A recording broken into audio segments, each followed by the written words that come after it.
What is going on, everybody? So I hope you're all doing well, first of all. So we're going to be going over Fibonacci retracement and what this tool is used for.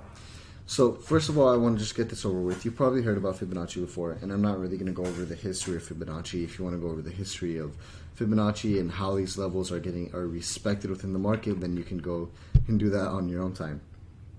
Now, Fibonacci is not some mystical, magical tool that some online person has told you about, right?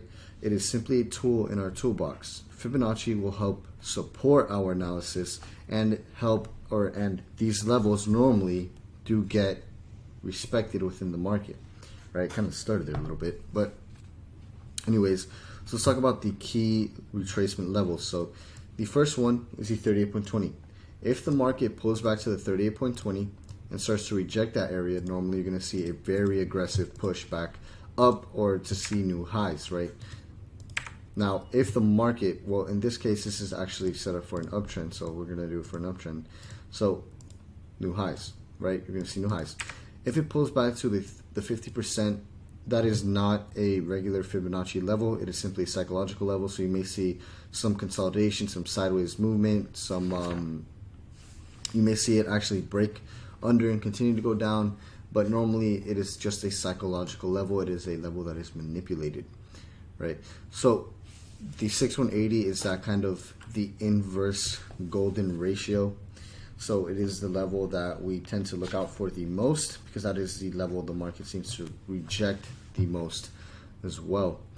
So now, if the market pulls back to 78.60, you got to think about it. If the market pulled back 78.60% of this move here, then it is in a very weak trend, because it's not like the 38.20 where it just went up and rejected. That means that it's a very strong trend, right? So it's the opposite of the 38.20. It's a weak trend, and if it does reject this level, then it's gonna be very slow for it to continue to go back up, and it might not even make new highs. It might just make a high and pull back down, form some sort of a double top and whatnot.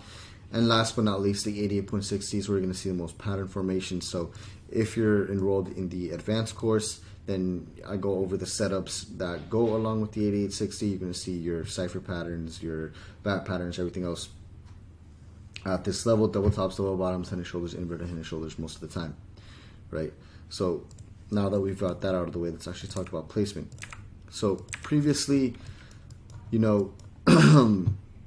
we'd go from like a bullish candle wick to a bullish candle wick. That's not how I do it anymore.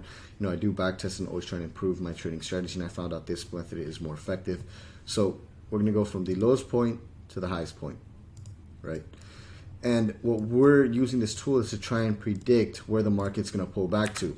So if we simply look left, structure always leaves clues. What do we have here at the 50%? Previous structure highs, right? So we could potentially expect a 50% rejection. Does that mean we're going to enter at this level immediately? No, we're going to wait for a price action signal. So if you're in the advanced course, I do talk about the signals and the strength of the signal.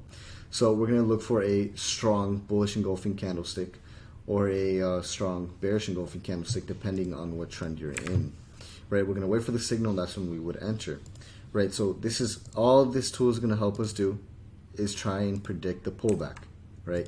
So that was an example for an uptrend. Now let's look for a downtrend, right? So this is sideways move. It's not really trending, but I do see a potential trend here, right? So we're going to go from the previous lower high point, right, the highest wick, to the lowest wick here.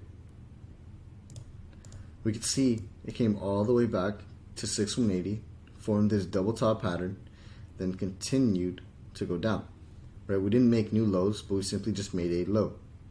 Okay, simply just made a low. Now, again, this tool is just for us to try and predict where the pullback is going to be. So, in this case here, what happened? Look left, structure leaves clues. What did we have? Oh, we had previous structure lows. Wow, that's awesome, right? So you can see how this tool needs to be used with confluence. It needs to be used with confluence. So let me get rid of this garbage that I have here. I don't even know what that is. Right? So now let's try this one more time. So lowest point, lowest wick, to the highest wick. So in this case, it's going to be this bullish candlestick. Where do we come back to? 38.20. Why didn't we go lower? Well, if we look left, what do we have here? Oh wow, we had a previous structure highs. What do? We bounced off that level and made a new high. Not a higher high, a new high. It's fairly simple, guys. It's fairly simple. Trading is simple, right? It's a lot of simple concepts put together in different scenarios, right? So potentially that's simply how you place it. Now this is the daily time frame. You could use this tool for any time frame, right? So if you're day trading, essentially you'd be doing this based off of the hour time frame. So now let's see this, right? This is current market structure. I don't want to do it from current market. Let's see. This is all sideways movement as well. So I'm going to find a nice clean trend here. So potentially, this was the market crash there. So I'm just going to go to just a random area. I'm just going to go here, right? So point A, right? Lowest point. I already messed up there. So we're going to go from the highest point to the lowest point. Where could we see a pullback? Well, there's a couple of areas of interest here, right? So here we have previous structure lows, right? Not the 50% as well. We have kind of these structure highs over here, right? So potentially we could put it here at the 38.20 as well. Then last but not least, at the 50%, we have this level here, right? This low down here, right? So this is actually a 38.20. Why does it say 38.20? Well, one, we have structure lows here at the 38.20, and two, yes, it did hit the 50, but close tested on the 38.20. And what happened there? Now, what do I mean by close tested? Of course, back to the support and resistance video. It close tested, right? We had a strong bullish signal followed by a strong bearish signal here. Okay, so notice how it closed under the 38.20. This candle closed above, this candle closed under. It closed tested on the 38.20, so this is going to be considered a 38.20 retracement rejection. Yes, it did hit the 50%, but it closed tested on the 38. If it would have closed tested on the 50, that would have been a different case, right? But the market did reject all the way up to 50%, but this is going to be a 38.20 kind of rejection.